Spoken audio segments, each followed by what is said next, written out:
¿Qué sentiste cuando te dijeron que tenías diabetes?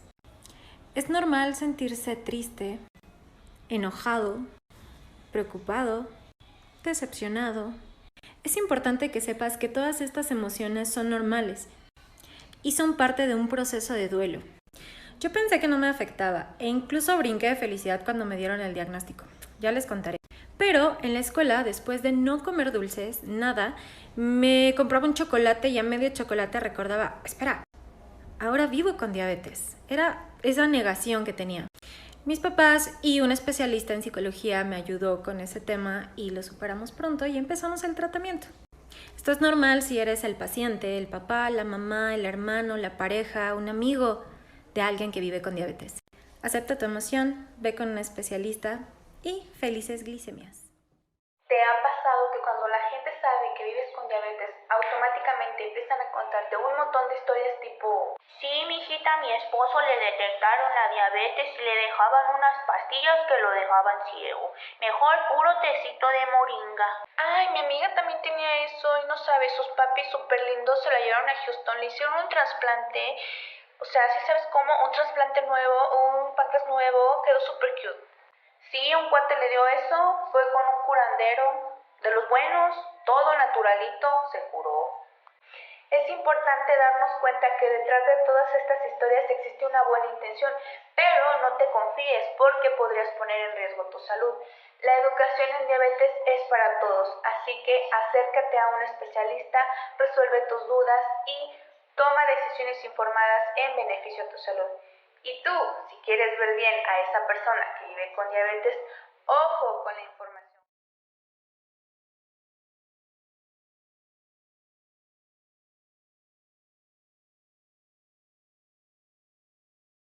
El día de hoy les traemos los pasos a seguir para el cuidado de los ojos en el paciente diabético. Como ustedes saben, la retinopatía diabética es la principal causa de ceguera en el mundo. Es una causa de ceguera irreversible. Esto quiere decir que no hay marcha atrás una vez que comienza. Solamente se puede detener un poco o desacelerar la velocidad del daño, pero no hay una cura, no hay manera de revertir los efectos dañinos. Y algo importante que necesitan saber es que tiene una muy alta prevalencia la retinopatía en los pacientes diabéticos, ya que en los pacientes que tienen diabetes tipo 1 hay hasta 90% de pacientes que van a presentar esta enfermedad a lo largo de su vida, mientras que en los diabéticos tipo 2 solamente el 60%, aunque sigue siendo más de la mitad, es decir, 6 de cada 10 pacientes van a comenzar con problemas de visión que pueden evolucionar a ceguera si no se cuidan adecuadamente. Es muy importante resaltar que esta enfermedad al inicio no presenta ningún síntoma y es por ello que deben de tener mucho cuidado para poder poner atención en todos los síntomas que pudieran llegar a presentar y acudir inmediatamente al médico para revisión, ya que al momento de presentar el primer síntoma quiere decir que ya hay daño, ¿de acuerdo? En la retinopatía diabética, lo que sucede es que los vasos sanguíneos que existen dentro de la retina, dentro del ojo, comienzan a tener un proceso de neoformación. ¿A qué llamamos neoformación? Pues bueno, la neoformación quiere decir que se forman nuevos vasos sanguíneos, es decir, comienzan a haber más de los necesarios debido a que los que existían antes o comenzaron a sangrar o no son viables para realizar la circulación debido a que están isquémicos, que están duros o que están sin paso, sin paso de sangre. Eh, estas zonas en donde comienza a haber esta neoformación de vasos empiezan obviamente también a tener otras características, ya que esta formación de vasos evita y disminuye por sí misma la agudeza de la visión. Entonces vamos a tener que comienzan a tener más vasos sanguíneos en los ojos y eso mismo involucra que comiencen a ver un poquito menos, empiezan a tener visión borrosa, visión cansada, empiezan a ver como con filtro rojo. Todos estos vasos, como son nuevos y no existían antes, pues son muy chiquitos, son muy frágiles y debido a esta fragilidad tienden a romperse y crear hemorragias internas, las cuales también afectan bastante la retina. y los pacientes comienzan a perder la visión. Aquí les dejamos una foto de una imagen de una retina normal, así se ve el ojo por adentro. La zona donde está señalada que dice mácula, esa es el área de mayor visión o de mayor agudeza visual dentro de la retina. Aquí hacia la periferia, hacia la izquierda, alcanzamos a ver un semicírculo, ¿sí? Ese es el disco óptico, ¿de acuerdo? Ahí es donde van a entrar y salir todas las estructuras que van hacia adentro del ojo, entre ellos las arterias, las venas y pues obviamente el disco óptico, ¿no? El nervio óptico. Entonces, bueno, cuando es necesario acudir a revisión de los ojos?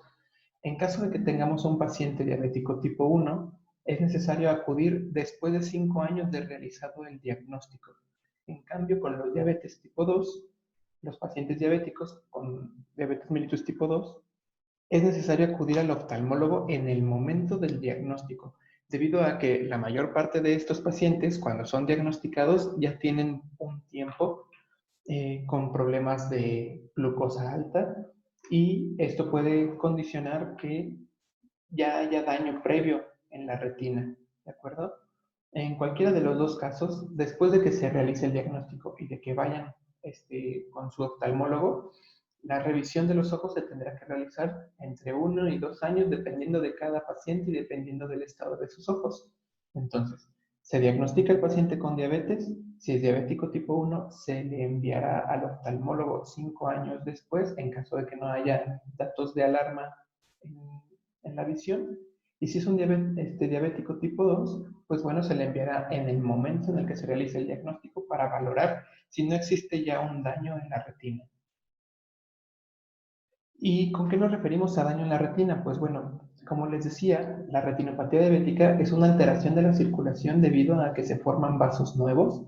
Algunos vasos, como podemos verlo aquí, empiezan a engrosar la membrana basal y a esto nos referimos con que el vaso comienza a hacerse duro y comienza a crecer hacia adentro. Entonces, este espacio que vemos aquí de color rojo, que debería de ocupar todo este espacio en blanco, pues en realidad ya está muy reducido y no permite el paso de la sangre.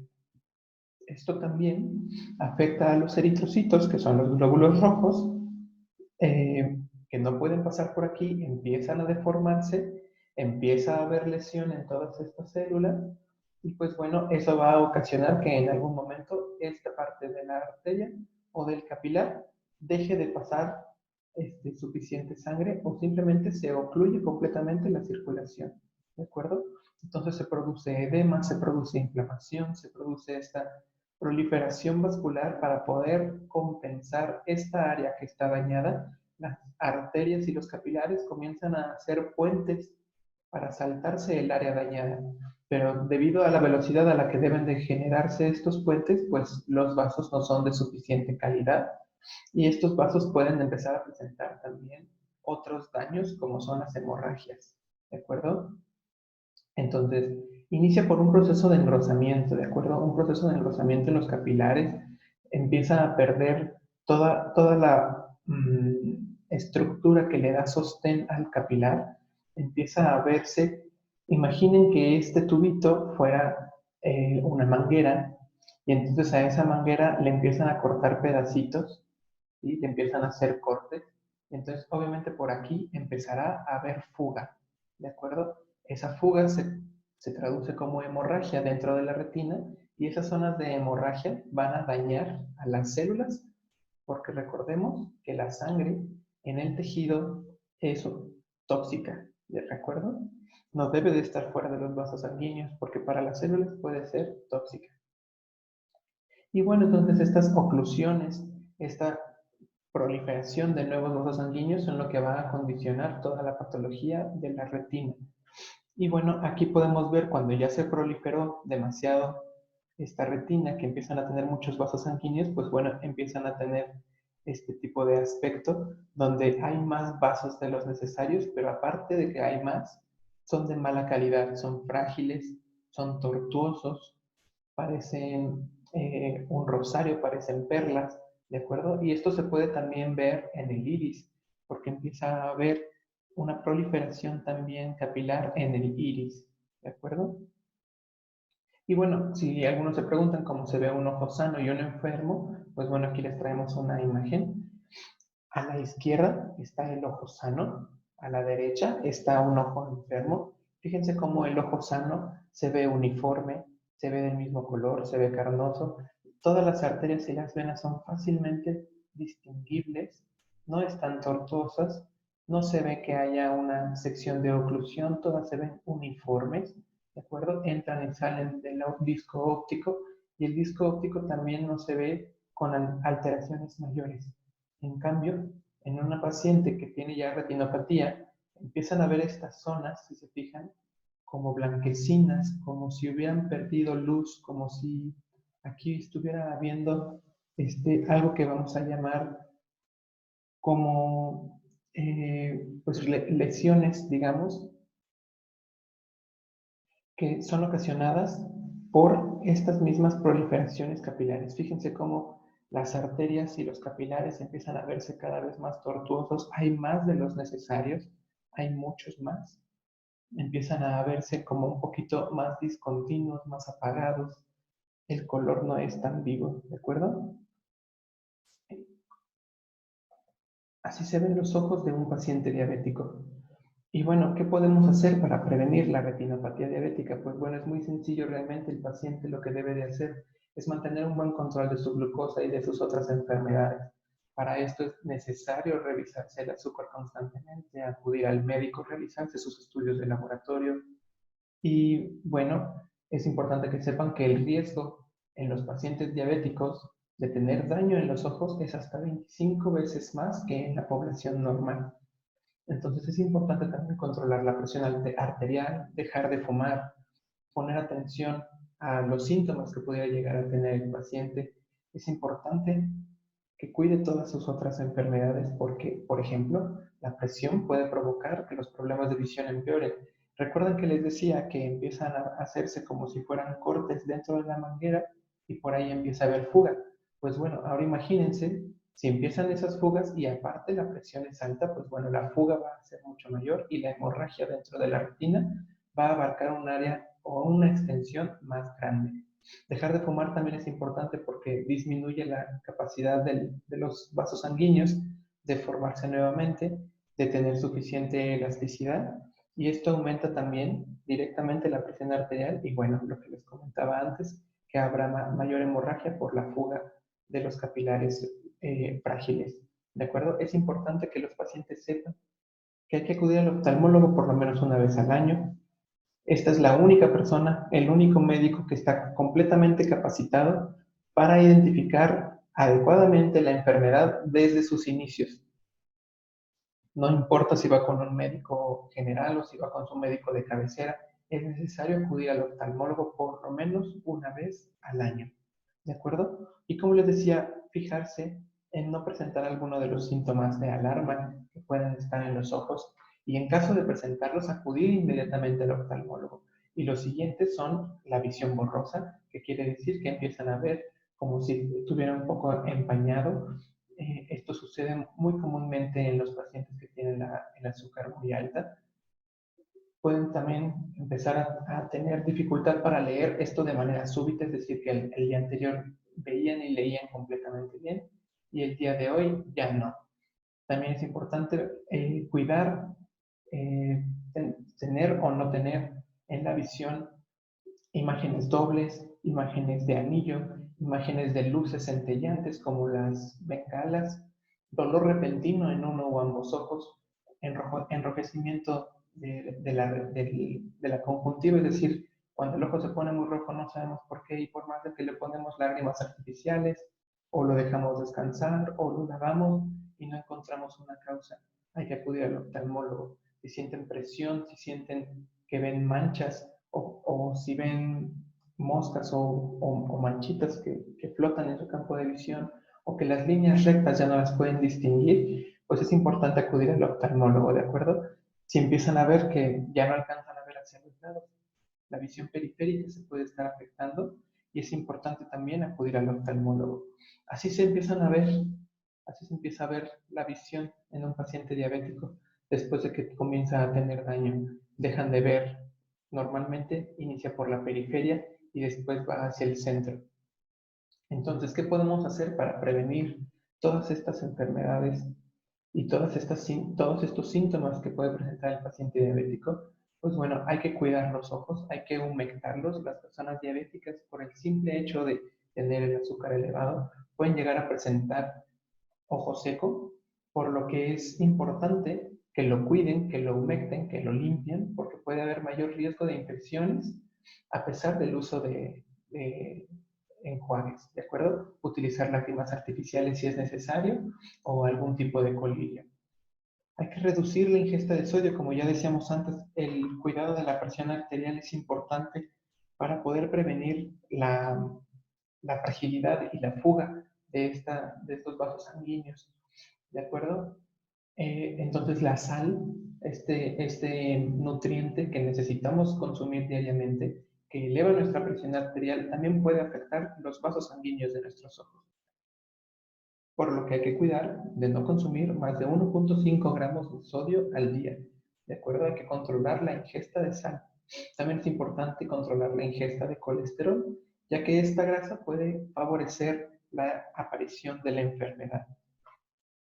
Más consejos para prevención de esta enfermedad, como les decía, control diario, semanal, mensual o cada 3 meses de su glucosa, ¿de acuerdo?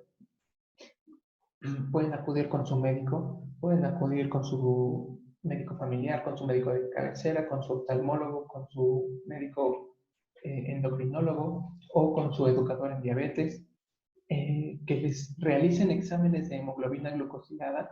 Esta nos va a ayudar a saber qué valores ha tenido nuestra glucosa en los últimos 3 meses. Y es necesario realizarla por lo menos 2 veces al año. El paciente debe de saber que este nivel debe de estar por debajo del 7%. Hay que también mantener una dieta equilibrada, realizar ejercicio, ser más responsable con la toma de nuestros medicamentos, examinar la salud de los dientes, de los pies y de otras partes del cuerpo que nos pueden estar hablando de que ya podría haber daño en los ojos y los riñones. Recuerden que los ojos son la ventana del cuerpo, pero también hay otras partes del cuerpo que nos pueden avisar si empiezan a haber problemas, y entonces nosotros debemos de pensar que si ya tenemos un problema en los dientes o si ya tenemos un problema en los pies, quizás los riñones, quizás los ojos, quizás el corazón también estén igual de dañados. Por lo que hay que revisar mucho este tipo de aseo bucal y de pies y visitar al médico en caso de que sea necesario. Y bueno, ¿se puede tratar la retinopatía diabética? La respuesta es no. Es importante que el paciente sepa, no existe ningún tratamiento que sea eficaz para revertir o curar la retinopatía diabética. Sin embargo, un buen control de los niveles de glucosa y disminución de la exposición a la luz solar o a la artificial por las lámparas puede ayudar a prevenir su aparición. El tratamiento con láser también no cura la enfermedad, pero puede ayudar a prevenir su evolución a ceguera en más del 80% de los casos. Y bueno, ¿qué puedo hacer si ya tengo retinopatía diabética? Pues bueno, si su visión está afectada por la diabetes, verifique que su casa sea lo suficientemente segura, que no corra peligro de caerse, retire los objetos que crean que pueden dificultar su andar, que crean que pueden hacerlo caer o tropezar, que crean que puede usted confundir o tirar y por lo tanto lastimarse, ¿de acuerdo? Si no puede leer fácilmente, pues entonces etiquete los frascos de su comida, sus medicamentos, puede colocar colores para diferenciar puertas, gavetas, puede pedirle a alguna persona que le ayude a identificar todos estos lugares de la casa. Hay que mantener el lugar ordenado, organizado, para que sepa usted dónde puede encontrar lo que desea, siempre que lo necesite. Permítale a sus familiares que lo ayuden, no está solo, que le ayude a identificar los utensilios, las medicinas, su ropa, y es importante que sepa que no está solo, siempre va a haber alguien para ayudarlo. ¿De acuerdo? Aquí vemos imágenes de retinas cuando están enfermas.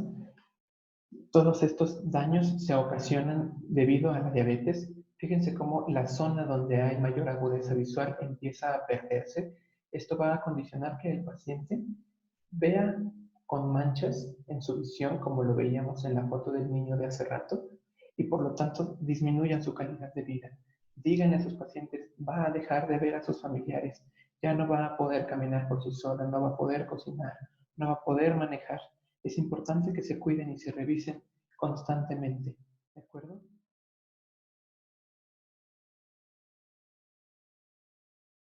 Hola, mi nombre es Alejandra Medina. Soy médico general y educador en diabetes.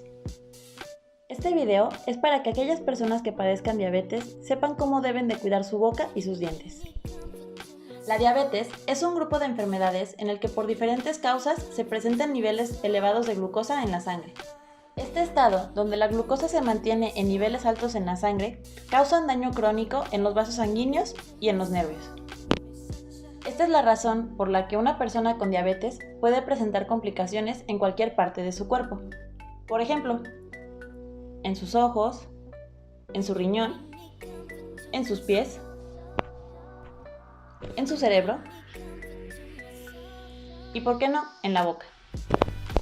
Si observamos este modelo de la boca, podemos ver, esta es el hueso inferior de la boca, la mandíbula. Aquí tenemos algunas piezas dentales y esto es lo que tenemos por debajo de la encía. Podemos ver cómo cada diente tiene sus vasos sanguíneos, que podemos verlos en rojito y en azul, su arteria y su vena, y en amarillo los nervios. Cada raíz del diente tiene un grupo de estos vasos. Si a la larga la diabetes nos va a provocar daño en los vasos sanguíneos y en los nervios, los dientes y la boca también pueden ser afectados. ¿Por qué es importante que cuidemos de nuestra boca y de nuestros dientes? Esto es porque si tenemos una mala dentadura, o dolor, sangrado, o nos faltan dientes, no vamos a comer de forma adecuada y no vamos a ingerir los nutrientes suficientes que nuestro cuerpo necesita. Debemos recordar que la alimentación es una de las bases fundamentales del tratamiento de la diabetes. Así que no se trata solo de sobrellevar la enfermedad, se trata de tener una buena calidad de vida a pesar de tener la enfermedad. Uno de los problemas más frecuentes que encontramos son las caries. En nuestra boca de forma natural se encuentran cierta cantidad de bacterias, las cuales no siempre nos van a provocar daño. Sin embargo, un alto consumo de azúcar o una mala higiene puede provocar que las bacterias produzcan un ácido que va a afectar el esmalte dental. Al afectar el esmalte dental, se provocan ciertos huecos en los dientes, los cuales después se van a manifestar con dolor, sensibilidad, y se pueden ver como manchas negras en los dientes. En la imagen podemos ver cómo se pueden formar en cualquier parte del diente como una cavidad, y mientras más profundo sea, pues más dolor o sensibilidad pueden causar. En esta otra imagen podemos ver como esas manchas negras. Este paciente tiene afectados muchos dientes. Otro problema que se presenta en los pacientes con diabetes principalmente es la xerostomía. Esta también es llamada boca seca. Se debe a la disfunción de glándulas salivales, las cuales no producen suficiente saliva, y esto va a causar dificultad para comer, va a facilitar que haya infecciones. Algunos de los consejos para mejorar la sintomatología de la xerostomía es tener una buena higiene dental y saber que existen algunos sustitutos de saliva que pueden ayudar a mejorar los síntomas. En los pacientes cuando tienen xerostomía puede llegarse a ver la lengua con esta apariencia como agrietada. Otro problema que existe es la gingivitis. La gingivitis es el inicio o la forma inicial de la enfermedad periodontal. Se le llama enfermedad periodontal a aquella afección que hay en los tejidos que rodean al diente. La gingivitis es la forma más leve de esta enfermedad. Se presenta como inflamación de las encías, se presenta con sangrado, y esta se debe a que hay una mala higiene o una mala técnica de cepillado. En esta imagen podemos ver cómo hay algo de enrojecimiento en las encías, algo de hinchazón, y probablemente esta persona cuando se lava los dientes de forma muy sencilla le sangra. La periodontitis es una infección que afecta a las encías. Esta se da de forma crónica, acumulando sarro y bacterias en algunos huecos que se forman debido a la inflamación. Esta pueden ver aquí la encía, y aquí el diente. Debido a la inflamación crónica se forma este hueco donde se va acumulando el sarro y las bacterias. Esta infección puede avanzar demasiado y provocar que los pacientes pierdan piezas dentales.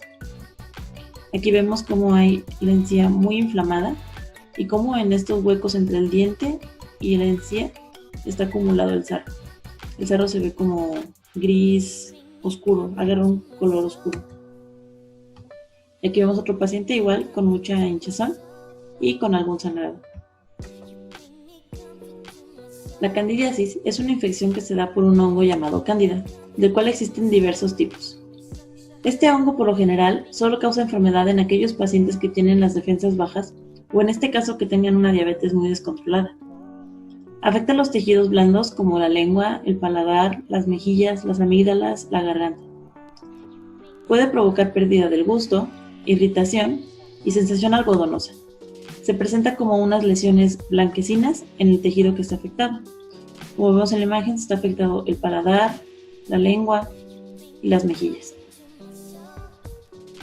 Otra infección que se presenta en los pacientes es la mucormicosis.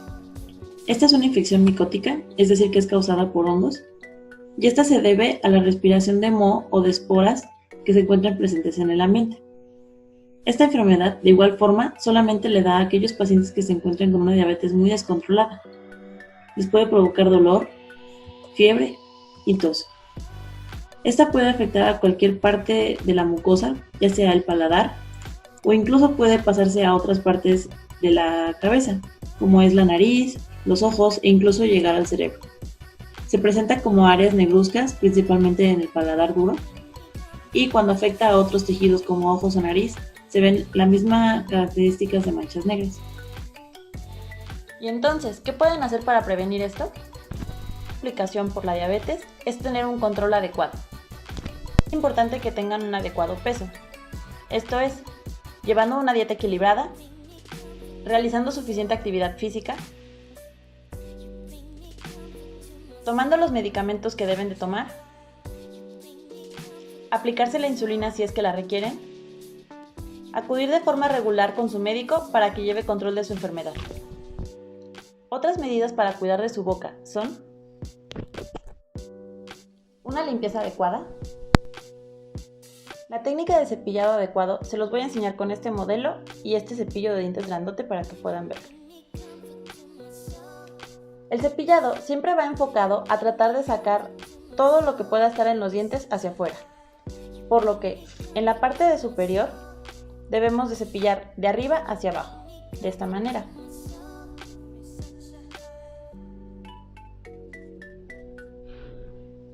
Y los dientes inferiores deben ser al contrario, de abajo hacia arriba, de esta manera.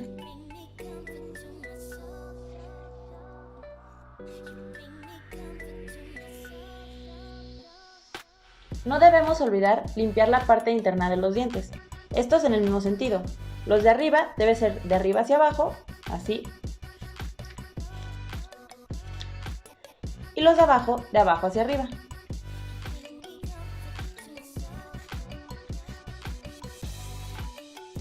Una parte importante que no deben olvidar al cepillarse es la lengua y la parte interna del cachete.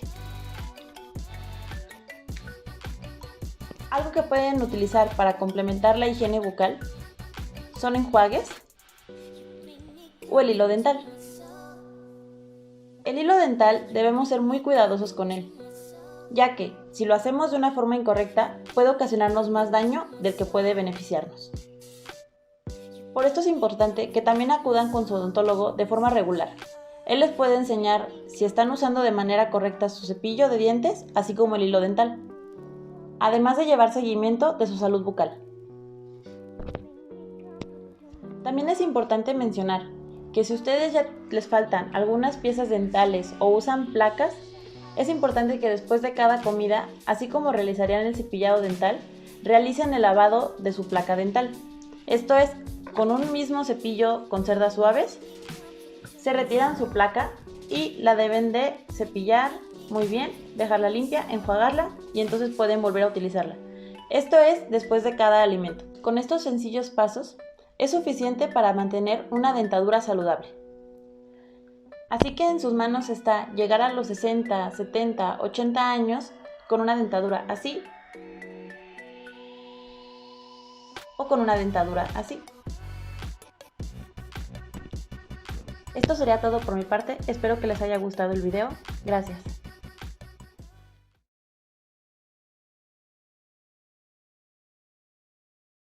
Vamos a hablar sobre el cuidado del pie en el paciente con diabetes. El objetivo es explicar que hay una disminución en la sensibilidad al dolor, a la presión y a los cambios de temperatura. Para ejemplificar esto, nos vamos a colocar un guante y vamos a tratar de limar, y ahí vamos a poder percibir que hay una disminución en la sensibilidad. Es muy importante el control en la diabetes. Podemos mencionar a grosso modo la hemoglobina glucosilada, que ya hemos explicado en otras secciones. El colesterol, que no debe ir más allá de 200. El HDL, más arriba de 45. Y el LDL, menos de 100. Bueno, pasemos a lo que es la limpieza. Es ideal tener un jabón de la marca Lirio, neutro, que sea de uso personal del paciente. Esta imagen es muy importante porque podemos apreciar cómo los dedos de los pies están separados. Ahorita vamos a explicar el motivo de esta imagen. Hay que lavarlos todos los días perfectamente. Hay que checar la temperatura, que sea agua tibia. Debemos tener secado perfecto entre los pies con papel. El secado en los pies es con una toalla, con toquecitos, de esta manera. Es muy importante la lubricación. Debe ser en la dirección que está la flecha, hacia abajo, no olvidando los talones. Es importante que tenemos que hacer una mezcla para lubricar nuestros pies con a partes iguales, vaselina y aceite de almendras. Es importante hacer una revisión con una lista diariamente, que usted la puede hacer diariamente. Ahorita les voy a mostrar la lista y les voy a entregar una hoja impresa para que la puedan reproducir y ir haciendo sus anotaciones. Debe usted hacerlo diariamente, su médico mínimo 2 veces por año, y cada vez que usted acuda a su consulta médica mensual tiene que llevar. En esta imagen estamos viendo cómo debe ser el corte de las uñas. ¿Sí? El corte de las uñas debe estar cuadrado. Algunas de las lesiones que podemos encontrar, pues tenemos que identificar, son los callos, las ulceraciones, identificar los puntos de presión, identificar las áreas insensibles, verificar los cambios de color de la piel y evitar el mal corte de las uñas.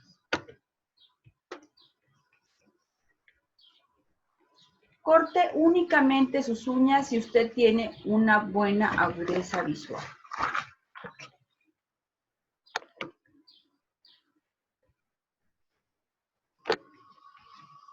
Este es un alicate, que es el ideal para cortar sus uñas. Es importante que tenga usted un espejo para que pueda ver la planta de sus pies si es que usted no lo logra de una manera habitual. También aquí es importante pedir ayuda a otra persona para que le ayude a revisar sus pies. Dentro de su equipo, en caso de que usted no tenga una perfecta agudeza visual, es importante que acuda a un podólogo certificado. Dentro del equipo, volvemos a repetir, tenemos el alicate, el espejo, una lupa, que es muy importante, unas toallitas de papel, una lima, y esto está ejemplificando la proporción que debe ser vaselina y aceite.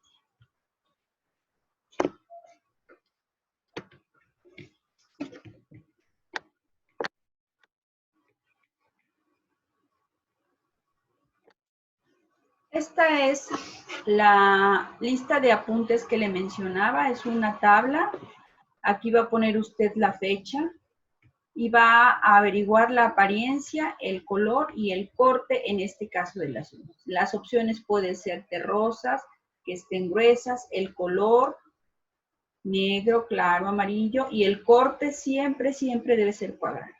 Dentro de la piel vamos a averiguar, importante irnos en orden, la región interdigital, vigilar que no haya úlceras, callosidades, que no esté rojo, morado, negro, la temperatura de la piel, caliente o frío. Seguimos con el dorso del pie, la planta y el talón.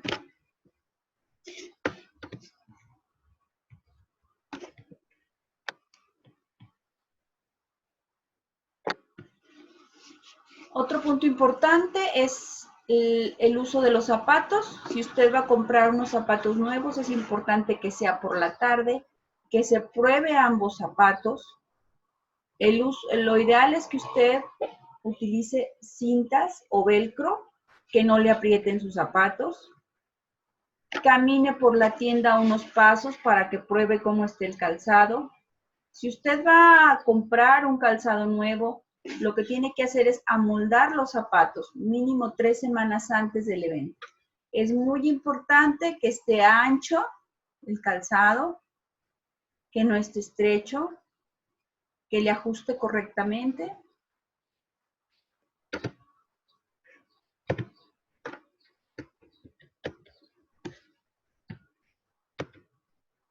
El tacón en las mujeres es muy importante, debe ser de 5 centímetros. Esto es importante por la distribución de las cargas, que después le va a generar a usted callosidades. Entonces es importante que tenga una adecuada distribución de las cargas. Es muy importante que usted utilice un calcetín especial para paciente diabético. Estos son muy comerciales. Es importante que revise todos los días antes de ponerse sus zapatos, que no tenga nada adentro de sus zapatos, que no tenga algún objeto, que no tenga alguna piedrita que le pueda molestar, que no tengan costuras que salgan. Y aquí un punto importante es que el talco es para los zapatos.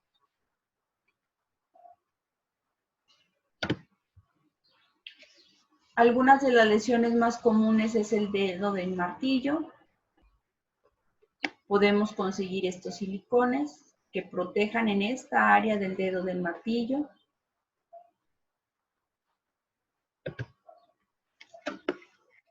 Esta es una explicación de lo que vamos a hacer en cada consulta. Lo puede usted hacer en casa, pero lo ideal es que se lo hagamos nosotros en la consulta. Tenemos 10 puntos a evaluar.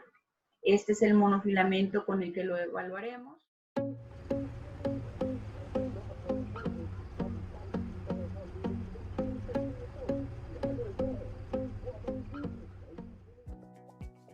Hola, bienvenidos a esta cápsula. Hoy hablaremos de la prevención y del cuidado del pie diabético. ¿Sabías que el pie diabético es una de las principales complicaciones de la diabetes? Esto se debe a la elevación de glucosa o azúcar en sangre de manera permanente. A su vez, esto nos va a traer alteraciones a nivel de los nervios y de la circulación. Es importante acudir a tu médico si presentas alguno de los siguientes síntomas: pérdida de la sensibilidad al dolor, pérdida de la sensibilidad al cambio de temperatura, o sea, calor, frío. Si presentas sensación de adormecimiento, calentamiento, calambres, grietas o alguna otra lesión.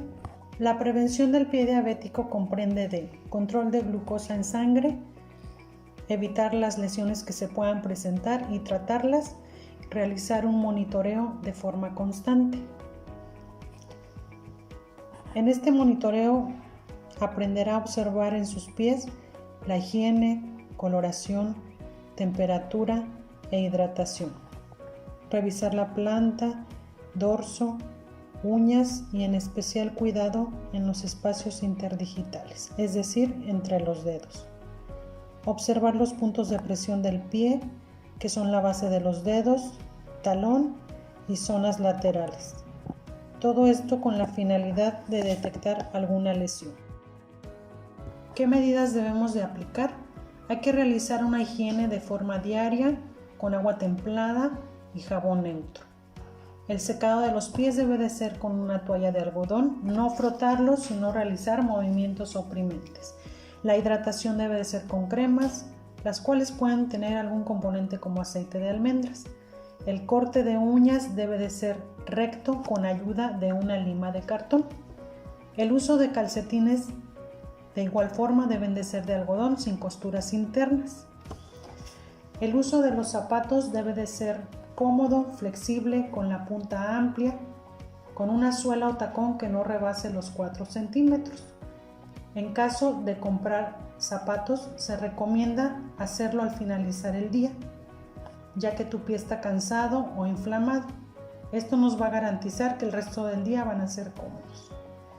Por último, es importante realizar los cuidados y monitoreo a un buen tiempo.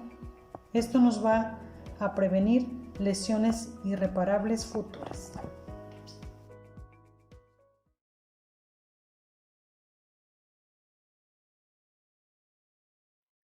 La actividad física es un pilar fundamental y muy importante para el tratamiento y el control contra la diabetes, de la mano con la buena y correcta alimentación y un tratamiento farmacológico. Es muy recomendable realizar actividad física 150 minutos a la semana, realizándola con la ropa y el calzado deportivo adecuado para evitar lesiones. Recuerda y no se te olvide revisar tu glucosa y tu frecuencia cardíaca antes de iniciar cualquier tipo de actividad física. Esto para conocer el estado óptimo en el que te encuentras y así poder realizar actividad física de forma segura. Mantente hidratado antes y después de la actividad física y no se te olvide que la forma de vivir y el control de la diabetes está en tus manos. Acércate a los especialistas. Nosotros podemos ayudarte. Cuídate mucho.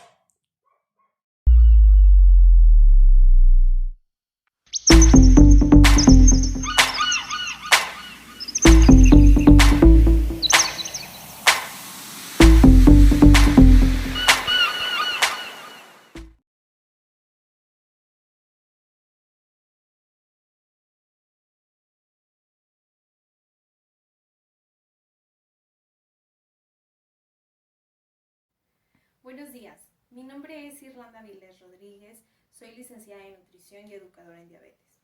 El día de hoy abordaremos una serie de recomendaciones alimentarias para el paciente con diabetes. Ahora, ¿qué es la diabetes? Es una enfermedad metabólica que se caracteriza por la concentración elevada de glucosa en sangre, debido a que el páncreas no produce o el organismo no utiliza de manera adecuada la insulina. La insulina es una hormona que se produce en el páncreas y que va a ayudar a transportar el azúcar que proviene de los alimentos hacia la célula y esta misma nos aporte energía. La alimentación es el pilar fundamental para el tratamiento de la diabetes, ya que ayudará al paciente a mejorar y controlar sus niveles de glucosa en sangre, como también a retardar el desarrollo de complicaciones que se pueden dar en corazón, vasos sanguíneos, ojos, riñones y nervios. A continuación daremos a conocer una serie de recomendaciones alimentarias para el paciente con diabetes.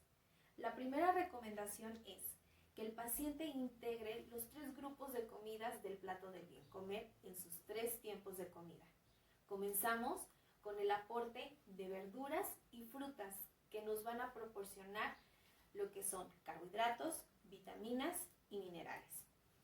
Se recomienda que el paciente dé consumo de la mitad de su platillo, para luego agregar lo que es el grupo de los cereales, que sería la tortilla, el arroz, la avena, entre otros, que nos van a dar el aporte de carbohidratos. Se recomienda que su consumo sea una 1/4 parte de su plato. Para finalizar, serían los alimentos de origen animal y leguminosas, en las cuales están integradas las carnes, el huevo, la leche, el queso y lo que son también las frijoles y las lentejas. Se deberá de dar un aporte de la otra 1/4 parte de su platillo. La segunda recomendación es que el paciente realice 5 tiempos de comida al día, en la cual incluyamos 2 colaciones, una a media mañana y una a media tarde, la cual va a ayudar a que el paciente paciente no entre en periodos de ayuno y alteren los niveles de glucosa en sangre. Tercera recomendación: incluir cereales integrales como arroz, pasta, pan integral y avena. Cuarta recomendación: preferir aceites de oliva, aguacate y coco.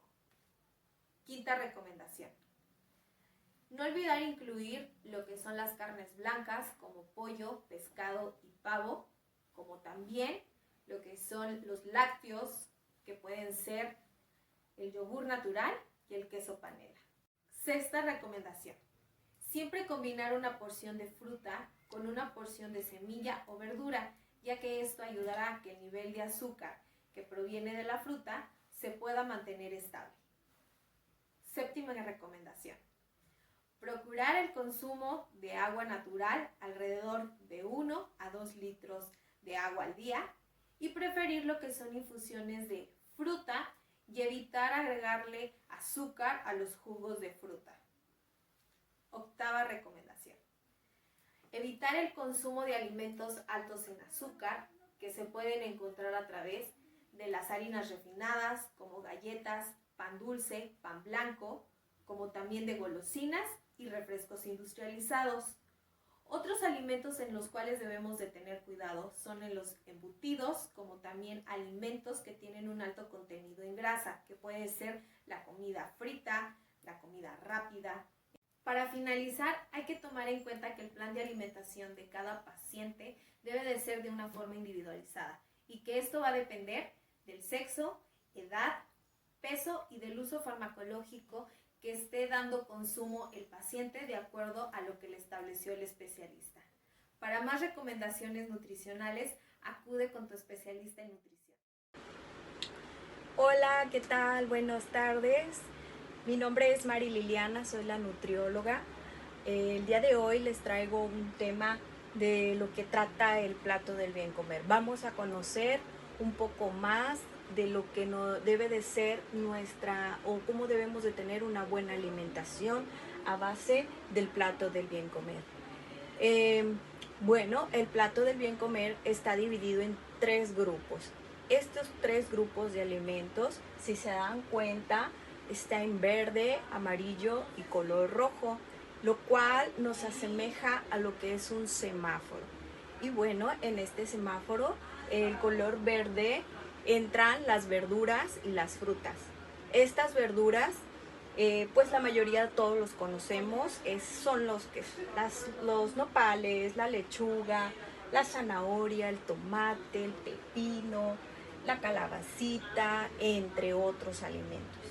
Estos alimentos nos van a aportar minerales, vitaminas, ¿sí? Así como también lo que son las frutas. Las frutas nos van a aportar vitamina C. Esta vitamina C pues nos va a ayudar por los cambios de clima. Son frutas que nos conocemos, pero hay que empezar a incluirlo un poco más en nuestra alimentación. Entra lo que son las manzanas, las fresas, los plátanos, la sandía, papaya, guayaba, durazno, etc. Hay muchas frutas y dependiendo la localidad en la que nos encontremos, pues va a haber muchísima más variedad. Este color verde, como ya lo mencioné, nos va a aportar vitaminas, minerales, vitamina C, ¿sí? Y este color verde nos va a indicar que hay que empezar a consumirlo un poquito más, ¿sí? La cantidad que se recomienda en abundancia. Tampoco hay que exagerar en gran cantidad, pero sí tratar de consumirla, por ejemplo, en desayunos, comidas y en cenas, o incluirlas en nuestras colaciones, en este caso, también en cuanto a frutas y verduras.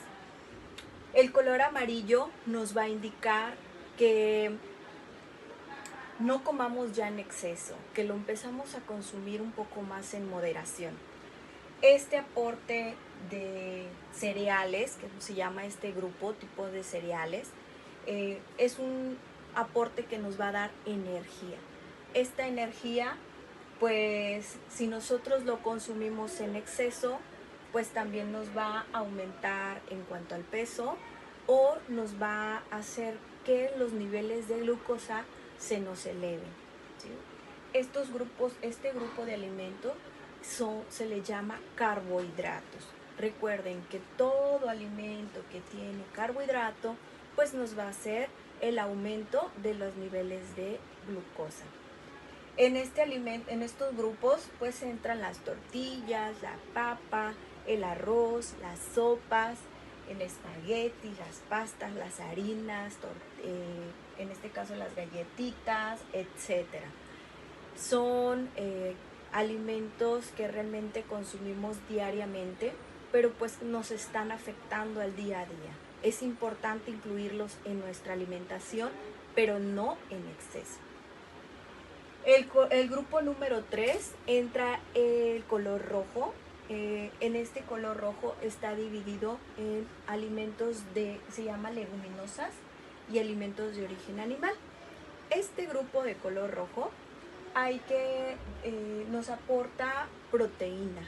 Es importante también incluirlo en nuestra alimentación diaria, pero en porciones adecuadas, que más adelante lo estaremos viendo con otro video en las porciones de acuerdo a nuestra mano, ¿sí?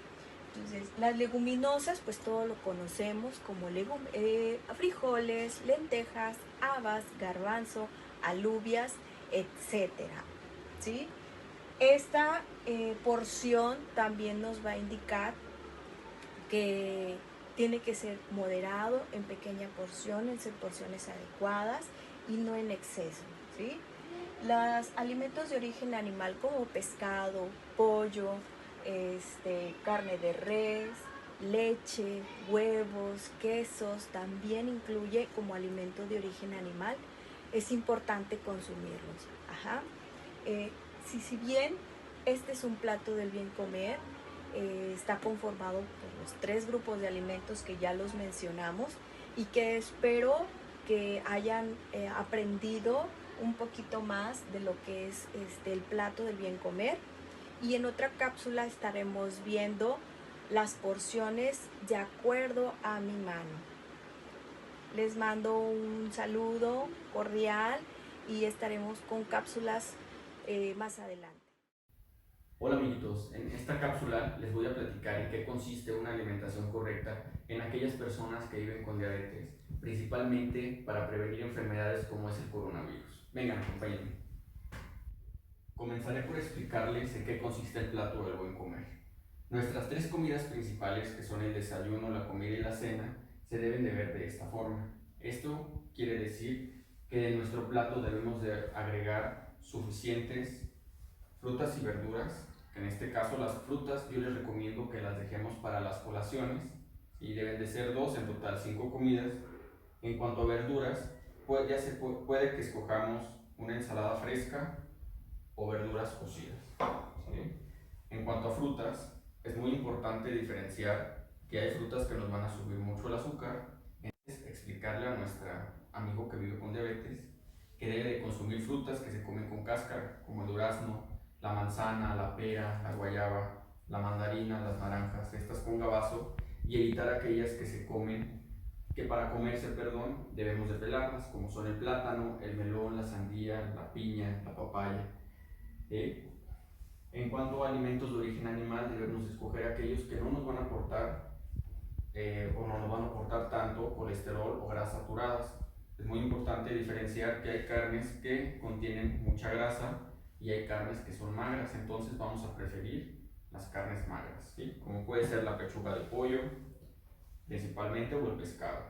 En cuanto a leguminosas, también definirle al paciente que no es necesario que las frían, porque al freírle le estamos agregando aceite, por lo tanto, más calorías a nuestra preparación.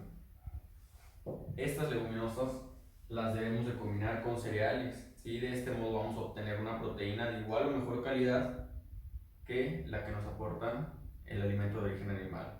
Hablando de cereales, tenemos gran variedad, como podemos ver en la imagen, ¿sí? Porque nosotros cuando le platicamos a los pacientes que consuman cereales, ellos lo relacionan a cereal de caja, cornflakes y otras marcas, ¿sí?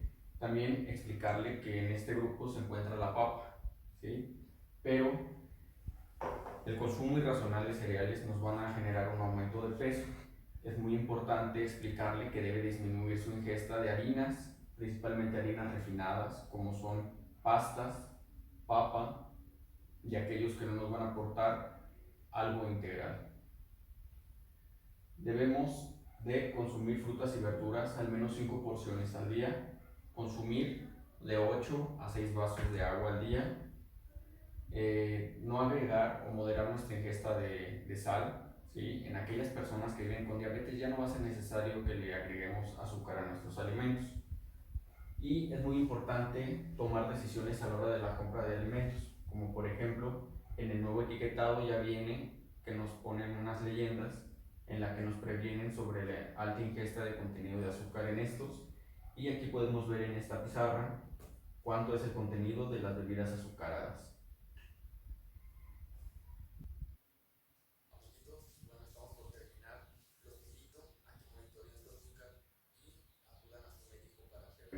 Complicaciones asociadas a la diabetes, principalmente como es la hipertensión, la obesidad, dislipidemias, algún riesgo cardiovascular. Los invito también a que realicen actividad física para prevenir todo esto, que cuiden su calzado, que acudan al oftalmólogo para revisiones, para que se monitoreen, y pues nos vemos en otra cápsula. Hasta luego.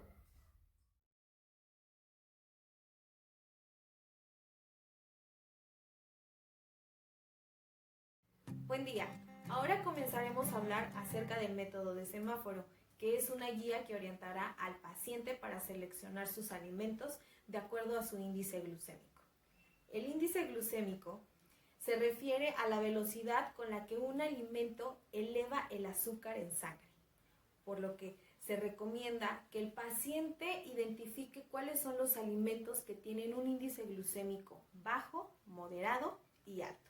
Comenzamos con el apartado de color verde, en el cual encontraremos alimentos con un índice glucémico bajo, es decir, baja cantidad en azúcar, y que estos se podrán consumir diariamente, en los cuales encontraremos todo tipo de verdura, frutas en específico como son la fresa, la manzana y la ciruela, y algunos lácteos como son la leche baja en grasa y el yogur natural.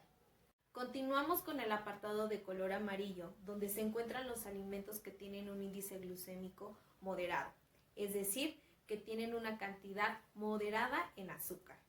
Estos los podremos consumir de 2 a 4 veces por semana. Podemos encontrar entre ellos lo que son las frutas, como es el plátano, el melón, la naranja, la papaya, el kiwi y la guayaba. Algunos cereales, como son las hojuelas de maíz, la tortilla, el elote, la granola y las palomitas. Algunas leguminosas, como frijoles, habas, lentejas, y lo que es la leche entera, que tiene una alta cantidad en grasa. Para finalizar, pasaremos al apartado de color rojo, donde se encuentran los alimentos con un alto índice glucémico, es decir, con un alto contenido en azúcar. Esto se recomienda que se dé consumo solamente una vez por semana, o si no, que se evite. Aquí vamos a encontrar lo que son las frutas, como es el mango, la pera, la piña, la sandía, las uvas y el tamarindo. Cereales como bolillo, pan de caja blanco, arroz blanco, pan dulce y galletas María. Azúcares como es la nieve, la miel, el azúcar de mesa, golosinas y mermelada. Si se va a dar consumo de este tipo de alimentos con un alto índice glucémico, se recomienda que se combine siempre con un alimento que tenga un índice glucémico bajo. Por ejemplo, si queremos dar consumo de un licuado de mango, que se combine con una leche que sea baja en grasa, o si no, que se le agregue una espinaca o algunas semillas. Para finalizar, recuerda que los alimentos de origen animal y las grasas no tienen un índice glucémico, solamente lo tendrán lo que son las frutas, las verduras, los cereales, las leguminosas, los lácteos y los azúcares. Invierte en tu nutrición y ahorra en medicina.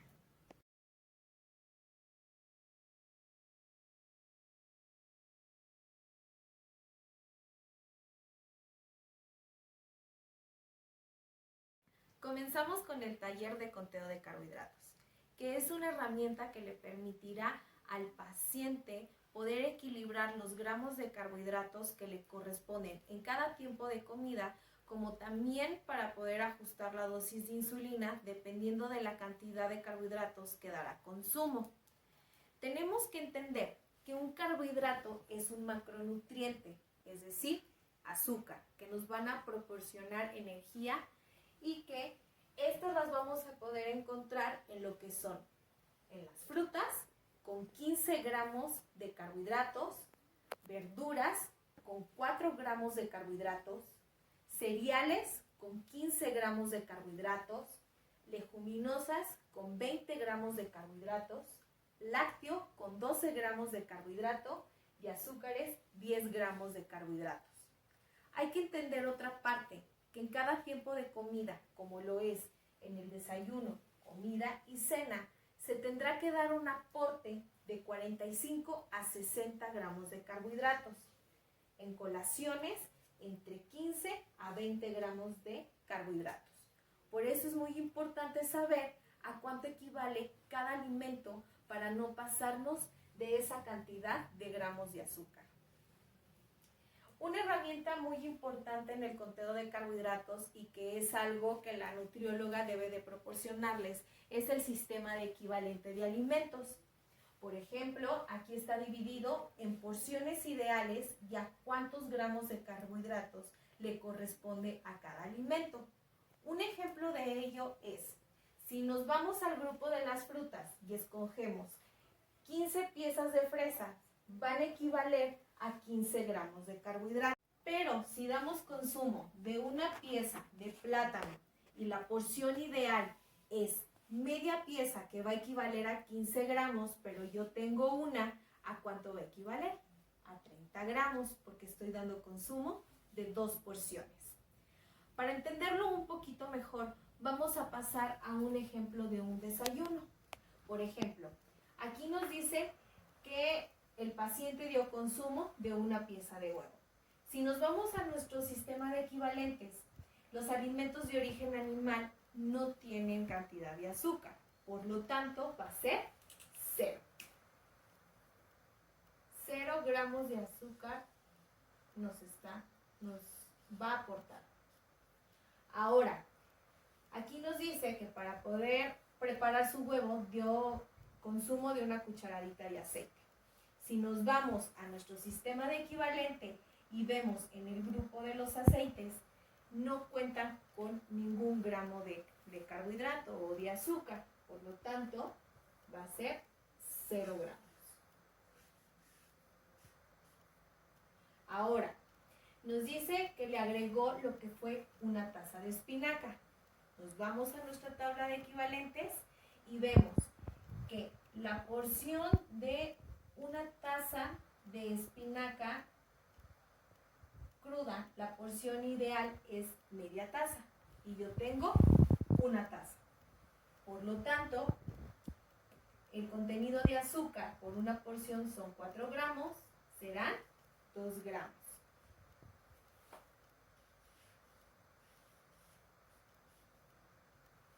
Aquí nos menciona que le agregó una pieza de tortilla. Nos vamos a nuestro sistema de equivalentes y vemos que la tortilla, una porción es una pieza y de gramos de carbohidratos son 15. Por lo tanto, estamos dando consumo de 15 gramos de carbohidratos.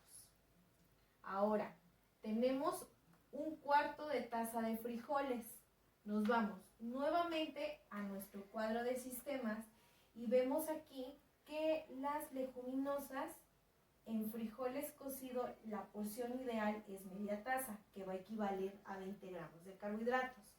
Pero yo no tengo media taza, yo tengo un cuarto de taza. Por lo tanto, van a ser 10 gramos de carbohidrato lo que estaremos consumiendo, porque es la mitad. Aquí nos menciona que tenemos una taza de papaya. Nos vamos nuevamente a lo que es a nuestro sistema de equivalentes. Y de papaya picada, la porción ideal es una taza, que tiene 15 gramos de carbohidratos. Por lo tanto, estamos dándole aporte más 15 gramos de carbohidratos. Y para finalizar, estamos dando aporte de 3/4 de taza de yogur natural sin azúcar. Nos vamos nuevamente al sistema de equivalentes en el apartado de lácteos y aquí nos menciona que la leche light, que el yogur light, la porción ideal son 3/4 de taza, que van a equivaler a 12 gramos de carbohidratos. Por lo tanto, vamos a sumar lo que son los gramos de carbohidratos y nos van a dar una totalidad de 54 gramos de carbohidratos. Para saber si el aporte que estamos dando es el adecuado, como lo mencionábamos al inicio, nosotros debemos estar dando consumo en el desayuno entre 45 a 60 gramos de carbohidratos. Por lo tanto, sí estamos cumpliendo con el rango al estar consumiendo 54 gramos de carbohidratos. Se recomienda que esta práctica se dé de manera continua en el paciente porque al inicio sí es algo confuso, pero con ayuda de la nutrióloga, con el paso de las consultas, el paciente se va a ir acostumbrando y lo va a ir adaptando adecuadamente a su dieta. Espero que esta información te ayude a seleccionar alimentos balanceados de acuerdo a tus necesidades. Se despide la nutrióloga Irlanda Vilés Rodríguez.